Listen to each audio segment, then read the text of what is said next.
Shanghai. Our misconception that the whole wide world speaks English is narrow-minded and arrogant. So what language should we teach in our schools? Who matters to us and the rest of the English-speaking society is China, and Mandarin is the language we must teach.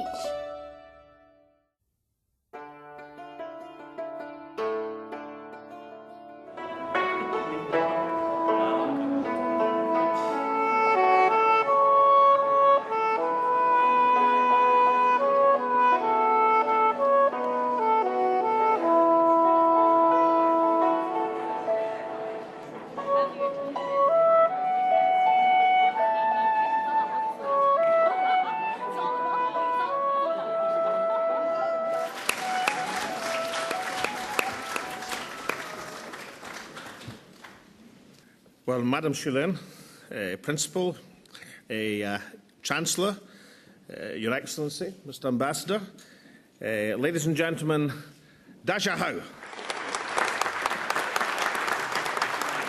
It is a delight for me to attend the joint conference of European Confucius Institutes and Classrooms.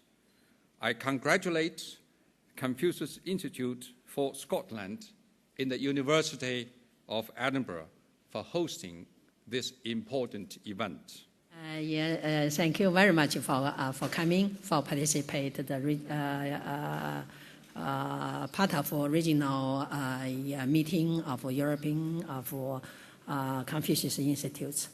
And let me thank the Institute and everybody else involved for inviting me to join in the remarkable success of what seems to be going on here. Now, ladies and gentlemen, the final element in our launch ceremony for this 2012 Working Symposium of European Confucius Institutes and Classrooms is the renewal of the Memorandum of Agreement under which the Confucius Institute for Scotland was first set up.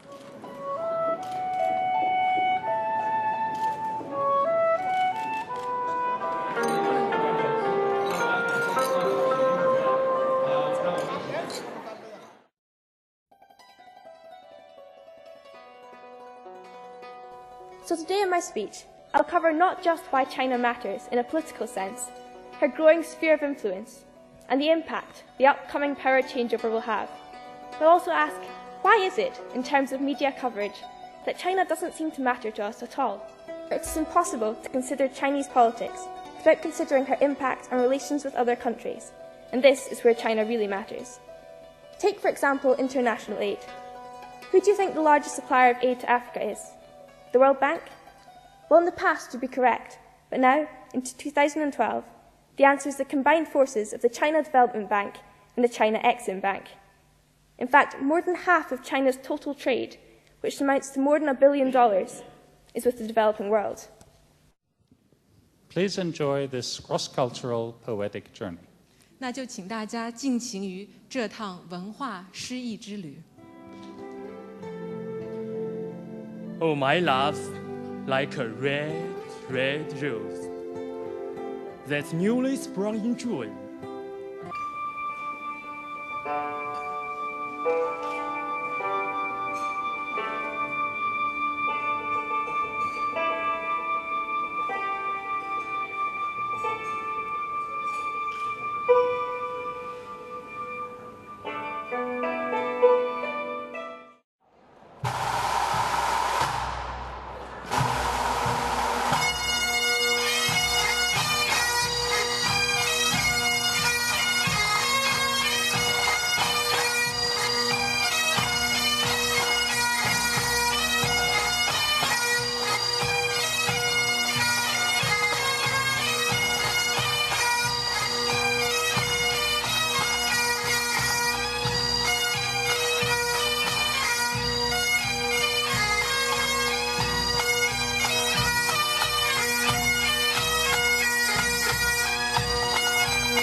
Is that whether we like it or not, the future is China's, and rather than ignoring China or waiting for her to adapt to us, As Scottish and British citizens, we must learn to adapt to and respect China and foster new relationships rather than clinging on to defunct special relationships.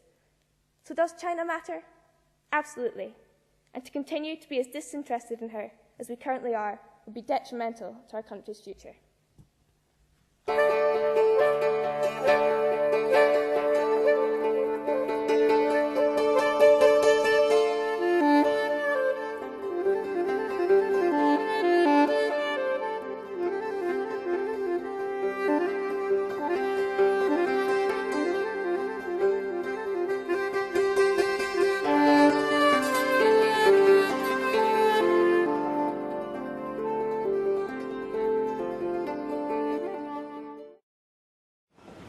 Distinguished guests, ladies and gentlemen, children, it is my very great pleasure to welcome you to the City of Edinburgh and to our historic city chambers in honour of the visit of Peking University's Chinese Music Institute and its orchestra and its close links with the University of Edinburgh.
Ladies and gentlemen, why does China matter? Well, does it matter? Dong ran hong zhong yao. Of course it does. But a generation ago, our interest in China was minimal, a faraway country full of smoke and mirrors. Nowadays, however, not to be interested in China seems as ludicrous an idea as Sunshine and Sweetie managing to create a wee panda baby this year. How times have changed. Now China is poised to become the world's biggest superpower, both in terms of population and financial muscle. China's pace of industrial change and its associated effect on world affairs is akin to a red ink stain, continually spreading across the permeable lace tablecloth of Western society.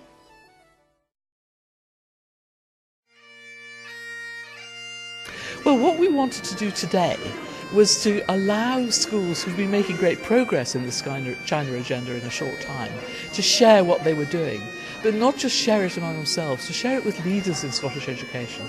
So there were people from the Scottish Government, the Scottish Parliament, from universities, from colleges. There were people, head teachers from schools, obviously, education authorities.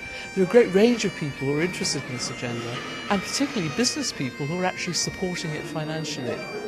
China is the world's oldest living civilization, but it's also a superpower, and soon will overtake America as the world's leading economic superpower. So the future for our young people is tied in with their skills of working with the developing people of China. And we've run these events since 2006, which is when this agenda really got underway. And this time was strikingly different in that the young people were really taking control of it themselves.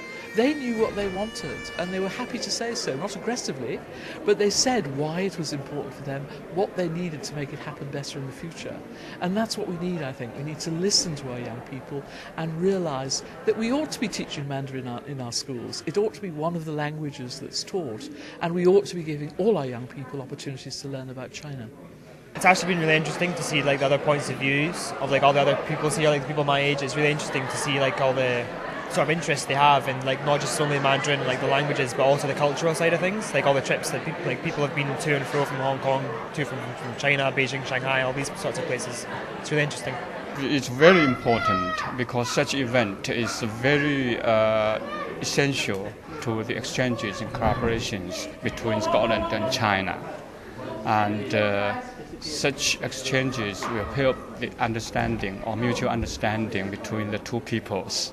And that's very important because it can lay very solid foundation for further essential collaborations between our two nations. What brings me here really is my interest in China, studying Chinese, and the aim, like this particular meeting today, of encouraging people in Scotland at school to learn Chinese, both for the interest of the language and for the practical value it'll be to so many people who study Chinese when they're young. Why do you have a personal interest? I have a personal interest because a long time ago now I studied Chinese at the University of Hong Kong for 2 years. I was a student at Hong Kong University. And then I went on to spend a lot of my life involved with China, either working in Beijing or a lot of my time working in Hong Kong, and then sometimes working in London on issues related to Hong Kong, to China, and to East Asia in general. So I have a genuine, lifelong interest in China and the study of Chinese. What do you think of the level of education of Chinese studies in this country? Is it high enough? Are we doing enough? No, is the answer. The very short answer is no. But the second answer, very important, is we are starting and we're trying. And I think it's particularly striking that in Scotland there is a huge effort going into studying Chinese at schools, and I think that's an excellent thing. 知止谓知止，不知谓不知，是知也。 During summer break, numerous Queen Anne High School students participated in a World Challenge expedition to various parts of China. While trekking in southwest China, we developed a broad understanding of Chinese culture and ethics on everything from eating habits to daily routines. We found infrastructure to be incredibly efficient, especially during our experiences travelling throughout subway systems and overnight trains. On behalf of the entire team, we all feel that we have gained valuable experiences and life skills, and above all, we have returned to Scotland as more confident and independent individuals. Our time at Yuezhian Village School and reaching the 4,000-metre summit after our 4-day trek are experiences which we will never forget and memories which we hope to pass on for many generations to come.